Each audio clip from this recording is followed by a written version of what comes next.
Hi students, very important 2 marks. Example 1.11. To prove sin theta minus cos theta sin theta is orthogonal. To prove it is orthogonal, A transpose equal to A transpose A equal to I in prove பண்ணும். So இப்போ நம்ம என்ன பண்ணலாம்னா A transpose we can write. A transpose எப்படி கண்டுபிடிக்கிறது? A ஓட ரோவை A transpose ஓட காலமா மாத்திரணும். So here cos theta இங்க minus sin theta. Second row second column மாத்திரணும். sin theta cos theta. So A transpose normal matrix multiplication பண்ணீங்கன்னா உங்களுக்கு என்ன prove பண்ண சொல்றாங்க? In prove பண்ணா போதும். So what we will have?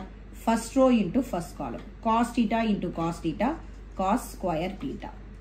In between என்ன பண்ணணும்? Plus போடணும். So we'll have here cos theta into sin theta into sin theta minus sin theta ஆயிடும் plus sin square theta வரும். இங்க cos theta first row into second column. Cos theta into sin theta cos theta sin theta. In between minus இருக்கிறதால minus cos theta sin theta. இப்போ second row into first column we get cos theta sin theta minus cos theta into sin theta. இங்க second row into second column sin square theta plus cos square theta. இப்போ check பண்ணீங்கன்னா இங்க plus cos theta sin theta cancel ஆயிடும்.